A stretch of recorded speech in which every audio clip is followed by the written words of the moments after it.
Okay, this is a 2000 Chevy Cavalier, and I'm going to change the hub bearing assembly, which is worn out, and one side has a bunch of slop on it and the other side is just dry from 150,000 miles of rolling. So here's the tools you will need to do the job, at least some of them at any rate. New bearing, 19mm socket to get the lug nuts off, coat hanger, vice grips, somewhat optional depending on how well greased your caliper bolts are, a Torx number 55. You're going to need a axle nut socket, which could be anywhere from a 27mm to a 30mm. In this case I actually need both because the ones that are on there before are 30s and the new ones are 27s. You will need a 3/8 Allen head, preferably a socket variety, not this crappy thing. 8-inch ratchet always helps. A hammer, a torque wrench that will go anywhere from 70 foot-pounds to 185. We start with the usual wheel removal.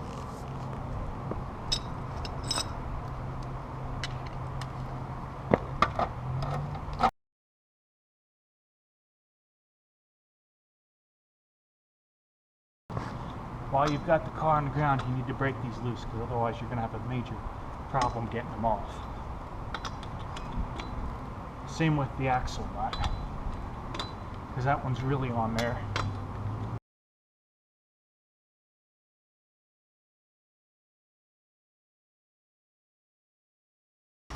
For those of you who haven't done this before, it's best if you jack from this particular piece of square metal because it's reinforced and designed to hold the weight of the car. Anywhere along it will work, but the farther forward you are, the less lifting of the back of the car you have to do.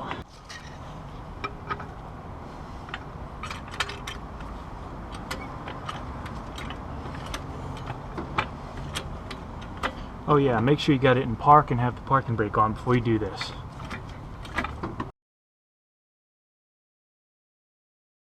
Never leave a vehicle that you're working on supported only by the jack, because jacks can and will leak. And if they leak, they will drop whatever they're holding, and you don't want it to fall on you. I generally leave the jack in place with some pressure on it in addition to the jack stand.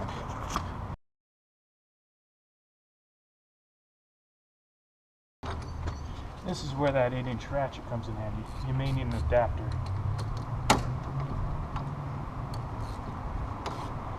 That hub nut has to come off. More often than not, these axle nuts are single use. You can tell if yours is a single use by looking at it, because most of them are heated up and crushed at the end so that they don't spin off if they happen to come loose while you're driving. This one's a single use. You can tell it's a single use by the tooth marks and the fact that it's not perfectly round. Okay, next step is getting the brake caliper off. Before you get started, you need to go under the hood and remove your brake reservoir cap, otherwise you can blow it off. You want to leave the cap on, especially if you're in an area that has a lot of humidity, because brake fluid is hygroscopic and will soak up water out of the air, which will make for some very difficult braking.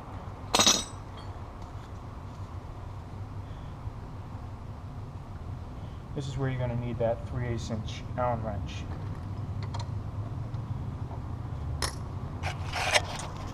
Your caliper slide bolts are here and here, and you're going to unscrew them all the way to remove the caliper.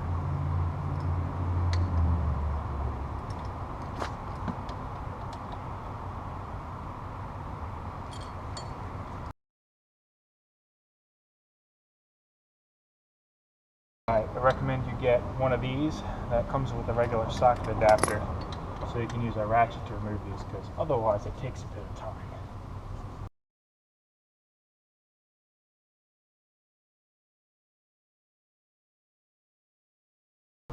Okay, once you've got them loose, so the threads are no longer engaged, use your vice grips and very gently wiggle them out a little bit to give yourself enough clearance to get the caliper off.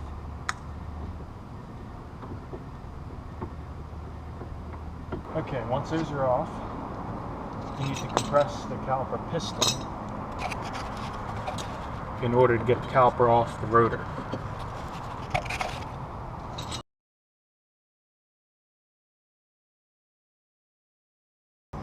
I don't need to compress it completely at this point, just enough to get it off the rotor, which it's now loose. This is where the coat hanger comes in handy. Pre-cut baling wire.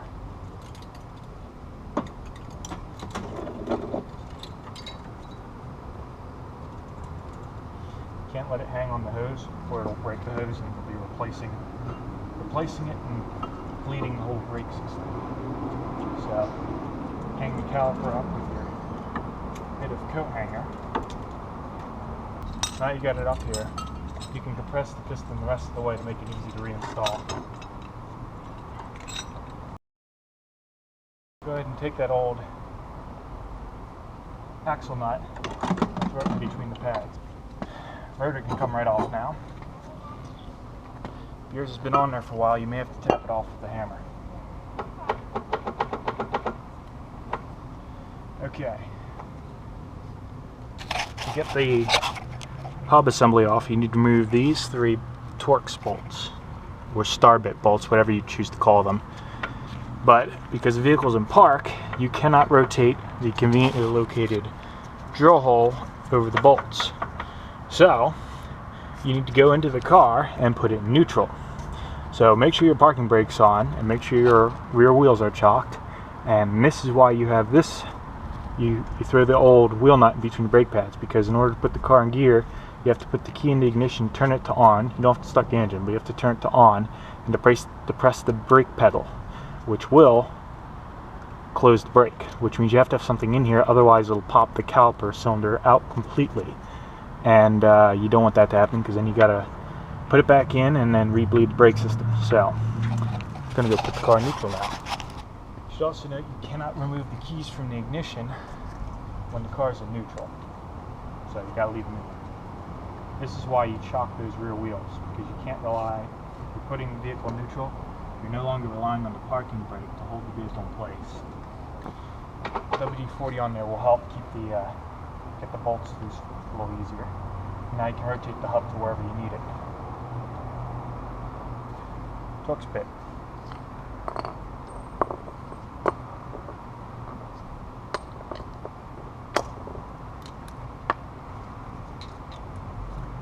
These are almost 70 foot-pounds, so you're going to need the brake apart to get them off.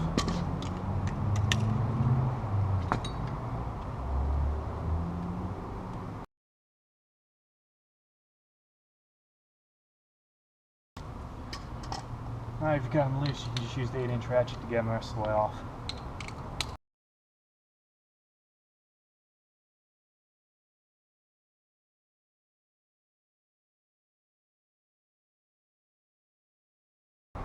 Once those are out, a little WD-40 along the outside here. Probably would help if I did this a little earlier. Then take your hammer and gently tap, alternating on this side and this side. You should see a gap begin to appear along the seam.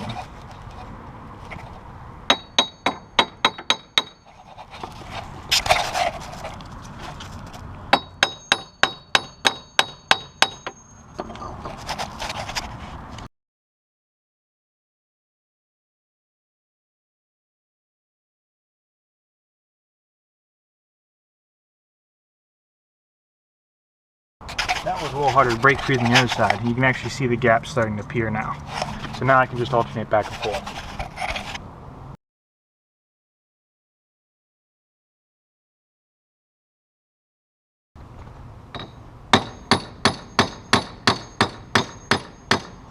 You're going to have to tap on the CV axle here to keep it from coming out with the bearing.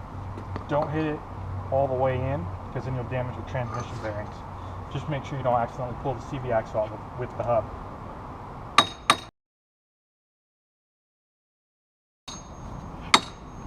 And there you go.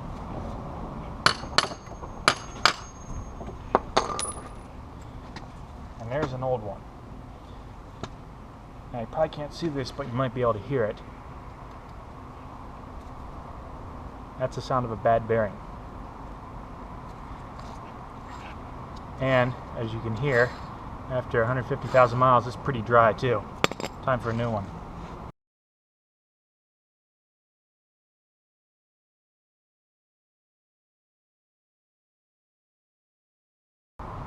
Okay, here's the new bearing, which is much smoother. It probably came with, and hopefully came with, a replacement axle nut, otherwise you need to buy a new one. It may have come with this, which is not necessary for this particular model, and it may have come with this, which is recommended, but as you can see from the old one, not actually originally installed. The O-ring just goes on here and you throw some grease on. While you've got everything apart, it's probably a good idea to grease your tie rod ends. Well, and here's what everything looks like now that we've got everything taken out. I skipped the greasing the tie rod end.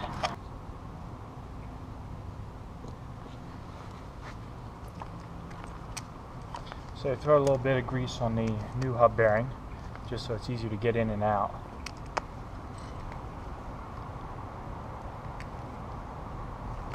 And throw a little grease on the splines of your CV axle, so it's easier to get in and out. Don't get in on the threads though. You don't want your axle not getting loose.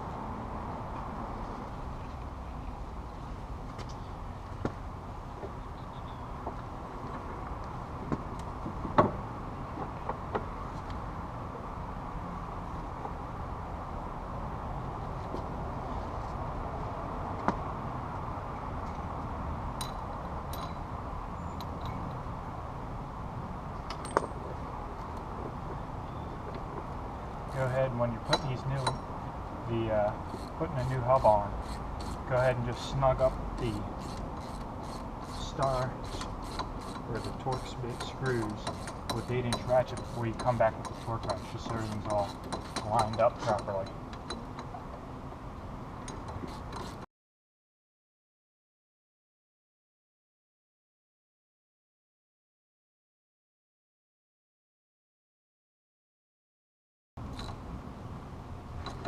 Okay. Now come back with the torque wrench. And according to the Haynes manual, these are supposed to be on at 70 foot-pounds. So that's what we're going to do.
Okay. Go ahead and throw the old washer back on, unless they gave you a new one. And a new axle nut. Don't bother torquing at this stage. Wait till you get the car on the ground.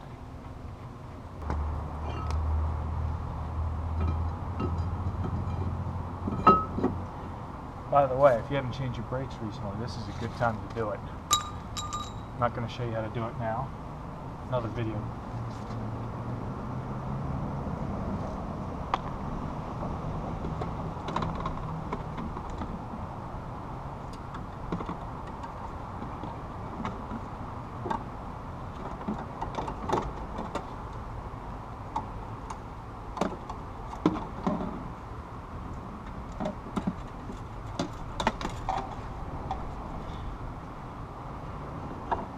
Caliper goes right back on.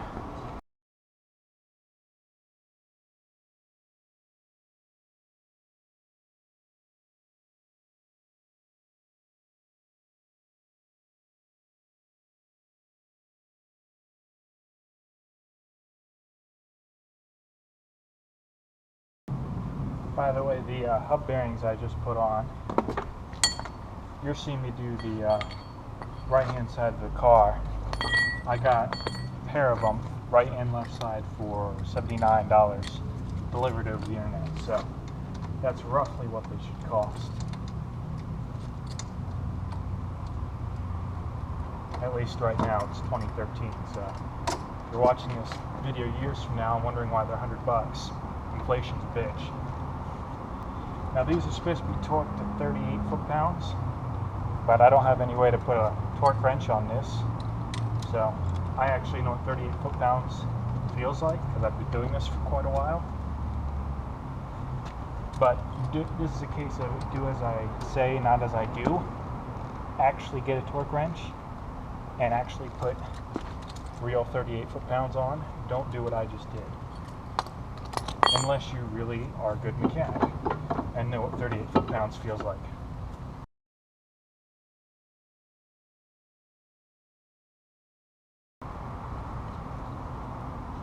So you want to put these guys back on finger tight before putting the car back on the ground.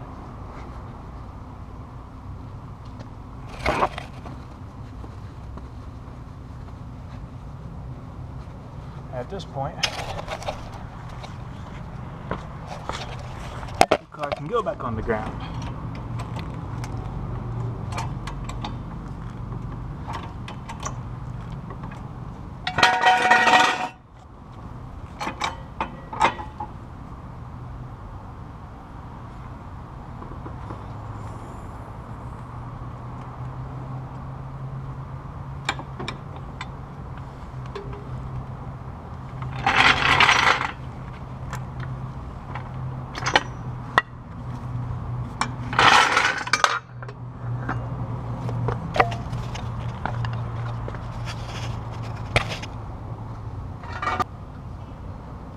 Now this is where you make it a little interesting for you. The old one I took off was 30 millimeters, this one's actually 27, so I actually need a different size socket to put it back on. And the axle nuts, according to the Haynes manual, are supposed to go on with 185 foot-pounds, which is quite a bit. So you're going to need a pretty good torque wrench to get up to 185 foot-pounds.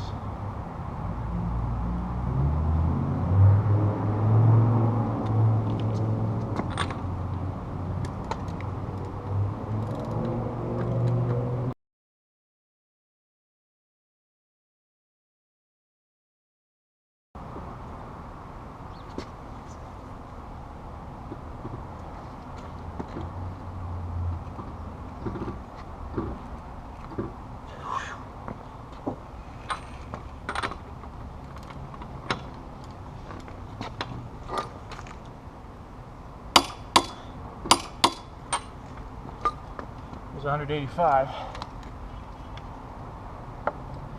And if you've got steel rims like these, the lug nuts are supposed to go on to 100 foot-pounds, according to the manual. If you've got alloys, it's going to be a lot less than 100. So, if you've got alloys, check with the manufacturer, because 100 foot-pounds will crack your rim.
Alright, we're all set here.